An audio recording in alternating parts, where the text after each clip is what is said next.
That is Pennsylvania Senator, Democrat John Fetterman. Big man, thank you for joining us tonight. Oh, it's always thanks. Always great to be here. First of all, Unfettered, clever.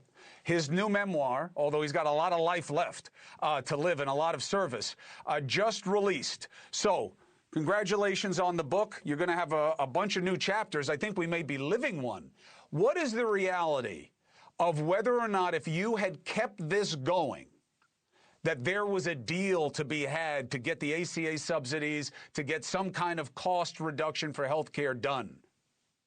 Well, I do think, I would just try to remind people that, if people think it's a good thing to shut our government down again, and it's always a bad idea, but we can revisit that in January. And now we have today until we have that vote next month. And now we can devise a plan. We can work together to extend those tax credits in some form.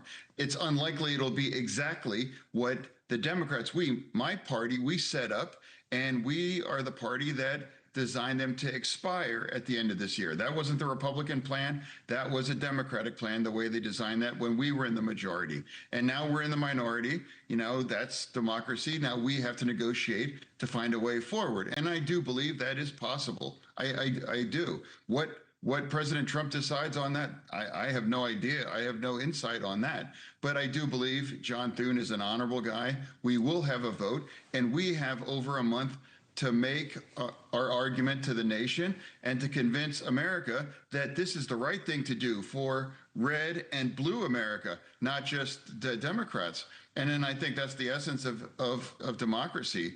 And that's why we betrayed our party's core values as a committed Democrat to put 42 million Americans that depend on SNAP to feed themselves in the middle of that, and not pay our military, not pay the police that protect all of us there on the Capitol, and all of those unions that are touched by this shutdown. Those are the people that we fight for. That's to me, that's some of those people dearest to me.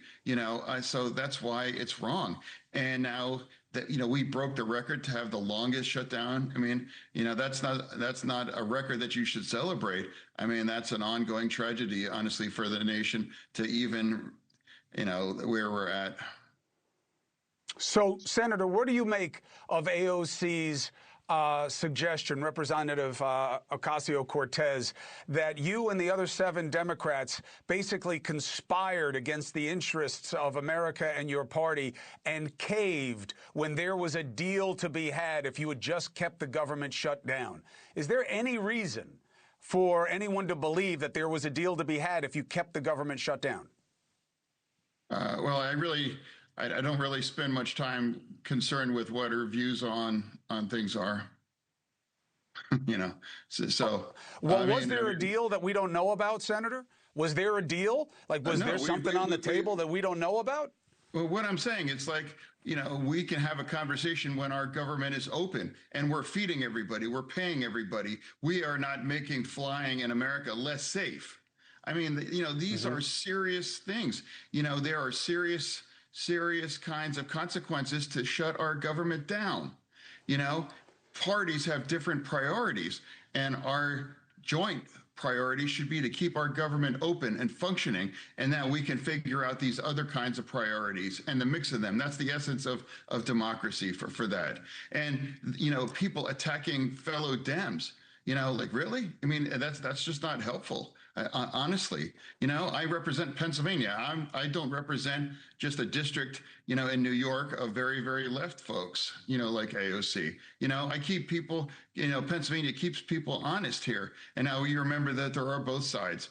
And Pennsylvania is the kind of state that you have to win if you really want to win the presidency, and if you really, want to prevail and be a part of the majority to make the kinds of rules the next time for that. So that's the argument that I consistently make, and I understand that parts of the Democratic Party are upset to do this, but I put my country ahead of my party, and I know I'm willing. I'm going to take the flak for it, because I think that's what leadership is, the essence, is doing what's right for the country, even if that moves against your own political interests. Thank you for watching. Subscribe below and download our NewsNation app right now on your phone, and you will get fact-based, unbiased news for all Americans.